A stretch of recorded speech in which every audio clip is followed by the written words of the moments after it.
BNP গত 13 বছর ধরে স্পেসিফিকলি বললে যে 2012 সালের পর থেকেই বিএনপি এই একটা সরকারের কাছে একটা দাবি জানায় আসতেছে, দরকার হলে সরকারকে বলতেছে ক্ষমতা থাকলে একটা সুষ্ঠু নির্বাচনের কথা বলতে। এবং এইটার মধ্যে কিন্তু বিএনপি কোনোদিন কোনো আড়াল নিতে পারে নাই। বিএনপি কিন্তু কোনো ছাত্রলীগের মধ্যে গিয়ে বলতে পারে না যে বঙ্গবন্ধু মহান নেতা, আমরা সবাই বঙ্গবন্ধুকে ভালোবাসি, এই কথা বলে কিন্তু বিএনপি রাজনীতি করতে পারে নাই।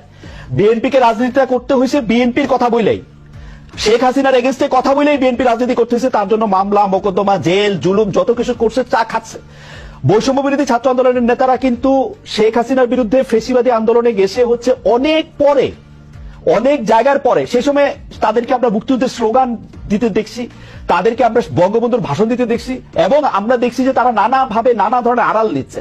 বিএনপি কিন্তু এই সুযোগটা পায় না। আমার প্রশ্নটা হচ্ছে, যেই বিএনপি এত ত্যাগ করলো এবং তারা কিন্তু সরকারে গিয়া 3 জন মন্ত্রী হয় নাই, 3 জন মন্ত্রী এই বৈষম্য বিরোধী ছাত্ররাই হয়েছে।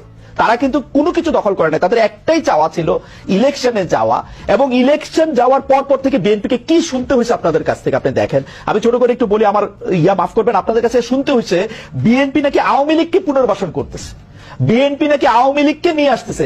আওয়ামী লীগ দিয়া বিএনপির নেতারা যেভাবে ক্ষতিগ্রস্ত হয়েছে তার 100 ভাগের একবার বাংলাদেশে কেউ হয় নাই।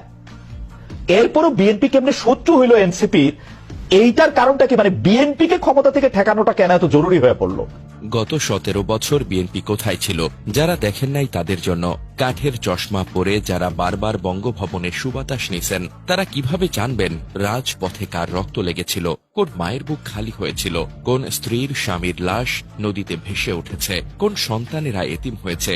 রাজনীতিতে নামছে, ইনশাআল্লাহ আস্তে আস্তে রাজনৈতিক দল হিসাবে রাজপথ কি মহত্ব রাখে বুঝতে পারবেন।